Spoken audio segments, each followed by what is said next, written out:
Karibu katika Elimu Mtandao YouTube channel. Elimu Mtandao tuna aim katika kutoa elimu kupitia mtandao kwa masomo tofauti tofauti. Leo tutaenda kuona somo la bookkeeping. Na mada yetu ya leo ni Introduction to Bookkeeping. So first of all, we need to know what is bookkeeping. When you're talking about bookkeeping, we are referring to a branch of accountants. That is an art of recording business transaction in terms of money or money. At the end of the day, we need to know why are we studying this subject called bookkeeping. We are studying this because of the objective that we have under this course or subject bookkeeping. The first one is what we call determination of profit.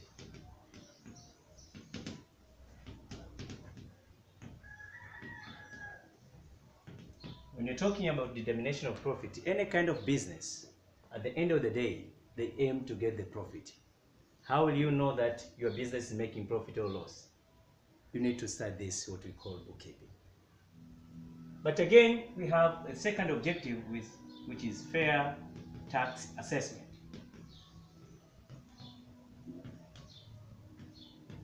For the issue of tax, as we know that for any government, they have to collect tax. So how can they assess how much are you going to pay as a tax? You have to have a knowledge of bookkeeping. Apart from that, business control. In order to control your business, you have to make sure that you have a knowledge of what we call business. Otherwise, you'll be ending up getting lost. So we have this as objective also. But a reliable financial position. As a business person, sometimes you need to borrow money from different institutions, financial institutions, even from banks. So these people, they need your financial statements. How will you be able to prepare those financial statements? Obviously, at the end of the day, you need to have this bookkeeping knowledge. Another one is knowledge of credit daily.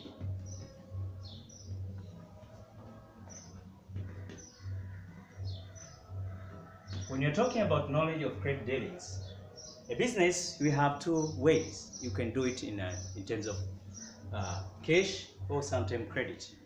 So in order to have this kind of business which deal with the credit, you have to have a knowledge relating to bookkeeping. Then you'll be able now to know how can you collect from the debtors or customers who are purchasing goods from you on credit basis, and how can you be able also to pay suppliers who are supplying goods in terms of credit. So these are our objective of studying this, what we call bookkeeping. There are 5 of them, as you can see there. Now, from this one, now we can go to business transactions.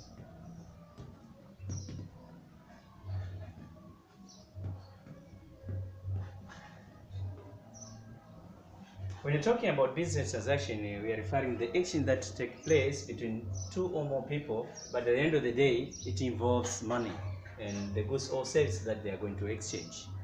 And when you're talking this also, you have to know that there is a cash transactions, but again, we have a credit transaction. Now, when you're talking about the cash transaction, it means that the transaction takes place, the business takes place, but immediately after the delivery of the goods or services to the customer, then the money is received or paid immediately. But when you're talking about the credit transaction, most of the time, transaction delivery is made, but the payment or receipt of the money comes later, after a certain period of time, according to what they have agreed, this customer and the buyer. So these are 2 types of business transaction. Now, from this point of view, now we need to know how can we record this transaction to books of account? Now, before going there, records, recording transactions. First of all, we need to know the nature of accounts. The nature of accounts. Now, when you're talking about the nature of accounts, in short, we can say it Alice, to be easy for you to understand by this abbreviation, Alice. When you're talking about us, this A stands for assets, all assets. And when you're talking about the L is liabilities. And then I is income, or what we call revenue. And this is what we call capital. And the last thing is what we call expenditure or expenses. So for any kind of business in this world,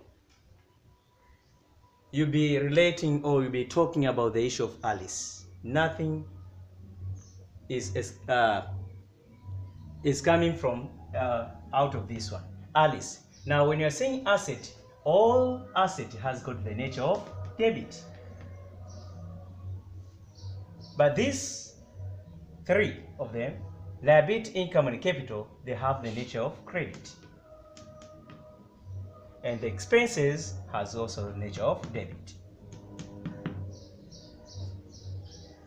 Now, if you want to increase asset, let's say you are buying asset, it means that you have to make sure that you show it on the debit. And when you are closing the account of the asset, automatically the balance that will be brought forward in next month, it will be on the debit side. That's why we are saying this is the nature of the assets. When you're talking about the liability, income, and capital has got nature of credit. If you want to increase the liability, it means that you have to post it on the credit. You want to increase income, you have to post it on the credit. You want to increase the capital, you have to post it on the credit side. So these three having nature of credit mean that amount of balance that will be brought forward for the next month, it will be shown on the credit side. And the expenses is the same as asset. They have the same nature, debit side. Now, if you know this one, then to record business transaction to be very simple. Then from here we can establish rules, two rules. We are saying that any account that receives should be debited. Should be debited. What does it mean? Anything that comes in, you have to debit.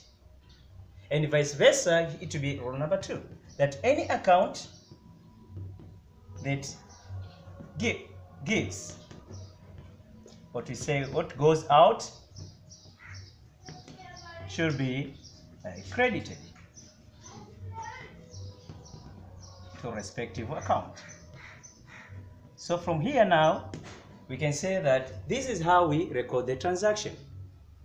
Apart from this rule that we have established here and we have seen, we have what we call double entry principle, because when you are recording transaction, you have to make sure that you record it twice. And that is another principle which we call double entry principle.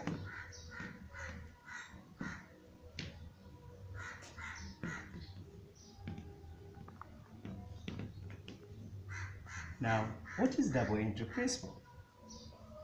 Double entry principle simply states that for each transaction the business that is doing, the record should be recorded twice. Meaning that there will be two records. One account to be debited and the other account should be credited. And the vice versa is true. It means that if you are going to record, let's say it's a cash account, you are recording the cash account on debit. On debit, mean that the corresponding amount should be shown on the other account. Let's say it is sales account on credit. Mean that when you are selling goods, you are receiving money. So the money account will be represented by the cash account. So you have to debit it. And the goods goes out, in that we have to record it on the sales. That's why you need to credit. But the amount recorded in the cash account and sales account should be the same. And this is just an example. only one example regarding to sales and the cash, and how can we deal with the double entry. So double entry simply referring that the record of the transaction should be recorded twice in books of account. One account will be debited and the corresponding amount should be credited on the other account. So for today, let us end there. Then we try to check on next session how can we record the transaction. Thank you.